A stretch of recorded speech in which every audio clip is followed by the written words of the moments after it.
establish this universal truth. We humans all have a love-hate relationship with boxes.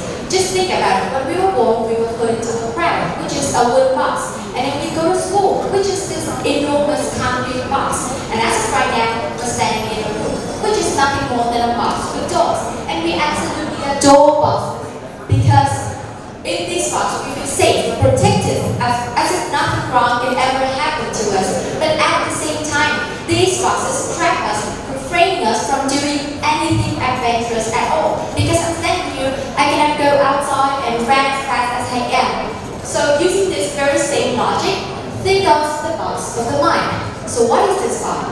It is a box made up of social norms, media influences, relationship impact, as well as your own observation of the world to forge up this so-called normal mindset. So with this mindset, you are able to come up with ideas that are sensible and logical, but at the same time, they are basic and unoriginal. And just like how this room keeps us inside, the normal mindset keeps human civilization from progressing. Just imagine a world where electricity was never found because we humans kept thinking inside the box that a nature resource cannot be intangible and invisible. Now, that our life now would be miserable, right? And especially in a time like this, when technology is developing faster than ever, it's no longer about how much resources you have, but rather how much new value can you generate from that resource. And you cannot do that without the power of creativity. And that is why it is undeniable for all of us to hold the skill of thinking outside the box. But is that too abstract? Well, I've broken it down into 3 very simple steps on how to think outside the box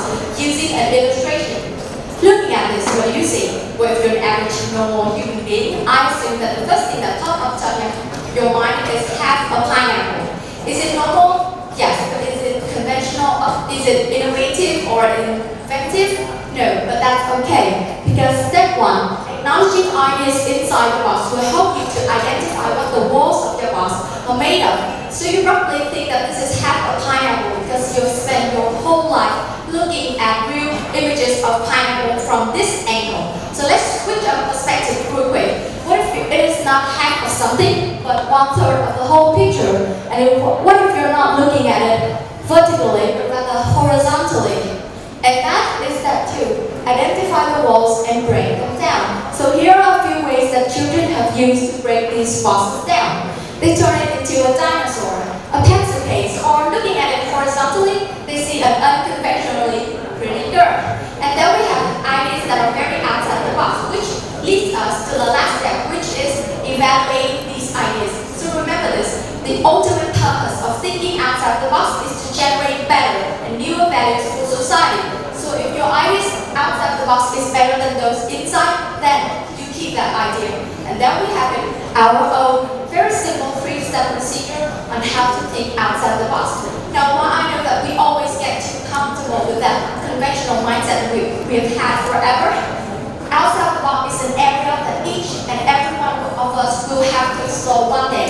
And when the day comes, break that box open and step outside. I wish you good luck on that journey. My name is Green, and thank you for your attention. Thank you for your inspiring presentation. Now, here comes a question from the judge. Okay, thank you, Gwen. So, the question for you is, do you think that here in Vietnam, employers want employees to think outside of the box? And explain your answer, please.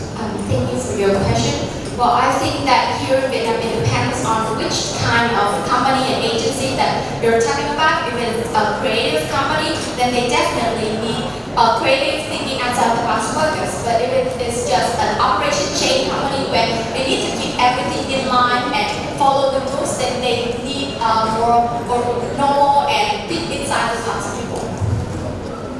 Yeah, that's it. Thank you. Round 2. Fight. Hi again, ladies and gentlemen. My name is Queen.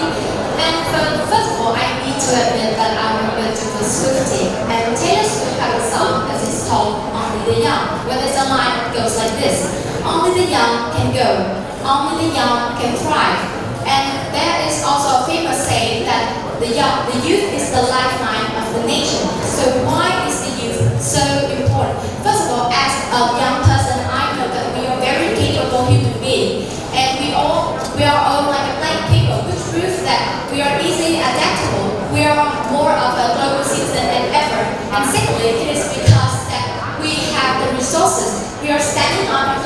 that you, the adults, have created for us. And from this platform, we can jump higher than any previous generation. But the tree cannot grow without sunlight, and the young cannot thrive without support. So who are our sunlight?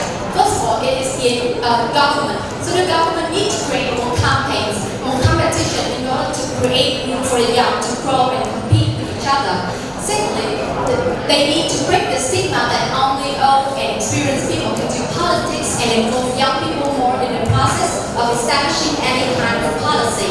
The second sunlight that we need is from you, the adults, teachers, parents, bosses. You need to treat us as your descendant who will heir your legacy and fight with you. And we need to be allowed to speak up our mind, to say what we want to and to contribute our opinion. And as a young student, I really want to start a club of my own in the school, as well to change some of the way, like the climate campaign that the school is doing. I really want to contribute our idea, and I want you to allow us to have that chance. And the last sunlight that I need is from you, the young people.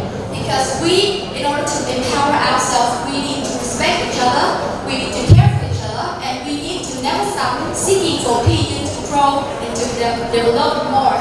And last but not least, as a young person, all that I got to say is, give us the young a chance, empower us, and we will change the world. My name is Queen, and thank you for your attention. Wonderful speech. And now please listen to the question from the judges. Okay, so I believe that empowering the youth is very important. But if we take our school as an example, do you think that every student is responsible enough to hold the power and to use their power well when they're so young? Thank you for your question. Well, of course, students right now are not experienced enough to hold the power to make decisions, but we need to be taught how to, and we need to be led so teachers can allow us to speak up our mind, our ideas, contributions, and then they can review those ideas to see which one can we apply